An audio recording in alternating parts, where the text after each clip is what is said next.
शेवटच्या 5-10 दिवसांमध्ये मी असं काय केलं असेल ज्यामुळे मी भरती झालो. माझं 5 दिवसांवर ग्राउंड आलं, माझं 10 दिवसांवर ग्राउंड आलं. आता मी काय करू?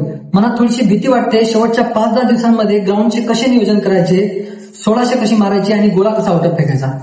जय हिंद मित्रांनो, माझं नाव रितेश आणि या व्हिडिओमध्ये मी तुम्हाला या सर्व प्रश्नांची उत्तर देणार आहे. त्यामुळे व्हिडिओ पूर्ण बघा, व्हिडिओला अजिबात स्किप करू नका.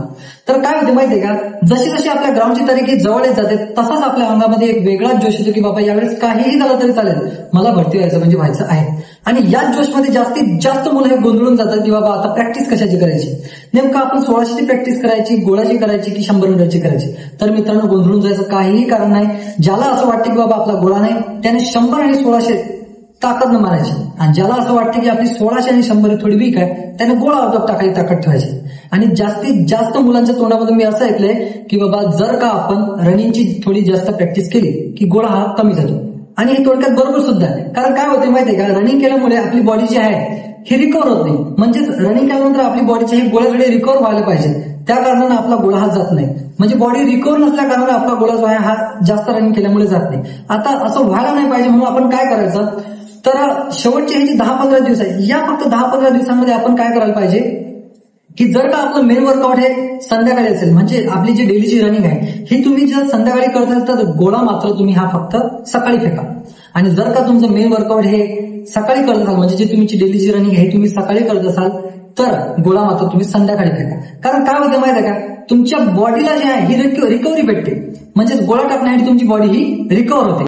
आतापर्यंत तुम्ही काय करतात, रनिंग आणि गोळा या दोन्ही इव्हेंट जे आहेत हे दोन्ही इव्हेंट तुम्ही सोबत प्रॅक्टिस करत होते, म्हणून तुमची गोळा टाकण्याची ताकद पुरत नव्हती.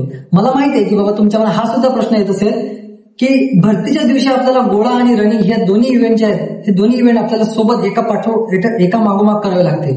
तर त्या कारणाने आपण इकडे पण तशीच प्रॅक्टिस करायची. तर नाही भावांनो, भरतीच्या त्या दिवशी तुमच्या शरीराला या दोन्ही इव्हेंटला साथ द्यायला पाहिजे, म्हणून तुमची बॉडी या शेवटच्या 5-10 दिवसांमध्ये तुम्ही रिकव्हर ठेवायला पाहिजे. या कारणाने काय करायचं, संध्याकाळी तुमचं मेन वर्कआउट असेल तर गोळा हा फक्त सकाळी फेकायचा.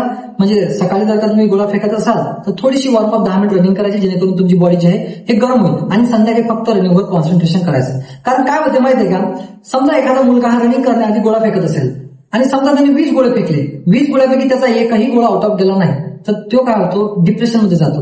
त्याला असं वाटतं की बाबा माझा गोळा जात नाही, माझं ग्राउंड बसेल का, माझी 100 मीटर बसेल का, मी भरती होईल का, मी पोलीस होईल का.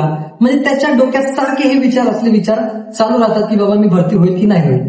म्हणजे जेव्हा तो गोळा फेकल्यानंतर रनिंगला जातो, रनिंग करताना सुद्धा त्याच्या मनात हेच विचार येतात की मी भरती होईल नाही होईल, असं तसं हे असे घाण विचार त्या डोक्यामध्ये येतात. त्या कारणाने असले विचार डोक्यामध्ये येऊ नये म्हणून काय करायचं, एक टाइम फक्त गोळा फेकायचा आणि एक टाइम फक्त रनिंग करायची, जेणेकरून तुमच्या डोक्यामध्ये असले विचार येणार नाही आणि जेणेकरून तुमची बॉडी सुद्धा गोळा टाकण्यासाठी रिकव्हर राहणार. आणि रनिंग करताना असले डोक्यात विचार येऊ देऊ नका. कारण जर या शेवटच्या 5-10 दिवसांमध्ये तुमचं रनिंगकडे दुर्लक्ष झालं ना, आई शपथ सांगतो नंतर तुम्हाला पश्चात्तापाशिवाय पर्याय राहणार नाही. कारण शेवटचे 5-10 दिवस हे खूप महत्वाचे असतात. या 5-10 दिवसांमध्ये जो टिकला ना तोच जिंकतो. आणि सर्वात जास्त जर आपल्याला कोणत्या गोष्टीकडे लक्ष द्यायचं असेल ना तर ती म्हणजे आपली इंजुरी. आपल्याला ग्राउंड सुद्धा ताकदीनं मारायचा आहे आणि इंजुर होण्यापासून सुद्धा वाचायचं आहे. कारण जास्तीत जास्त मुलं हे शेवटच्या 5-10 दिवसांमध्ये जे आहे हे इंजुर होतात. कुणाचं अँकल दुखते, कुणाचा सीम पेन, कुणाचा गुडघा दुखते तर कुणाची कंबर दुखते. तर मित्रांनो, इंजुर होण्यापासून वाचा, काळजीपूर्वक प्रॅक्टिस करा, 100% तुम्ही भरती होणार. आणि मित्रांनो, एक शेवटचं म्हणजे तुमचा मित्र म्हणून किंवा तुमचा एक भाऊ म्हणून तुम्हाला सांगतो की घाबरायचं अजिबातही कारण नाही. अजिबात घाबरायचं नाही. कॉम्पिटिशन खूप वाढलेलं आहे. एका जागेसाठी 1-2 हजार फॉर्म आले आहेत आणि या जागेमध्ये आपल्याला नाव नोंदवायचं आहे. म्हणून म्हणतो घाबरू नका. कशाला घाबरायचं बरं, अरे उतरणं वाघासारखा मैदान. असं समजायचं की मैदान म्हणजे एक जंगल आहे आणि त्या जंगलाचा राजा जो आहे तो फक्त मी आहे, म्हणजे एकटा वाघ आहे असं समजायचं. मग काय होणार आपण भरती. अरे स्वतःवर विश्वास ठेवायचा, स्वतःच्या मेहनतीवर विश्वास ठेवायचा. आपण 100% सांगतो भरती होणार.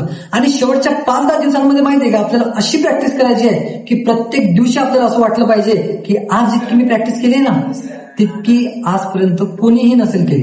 प्रत्येक या शेवटच्या 5-10 दिवसांमध्ये आपल्याला अशी प्रॅक्टिस करायची.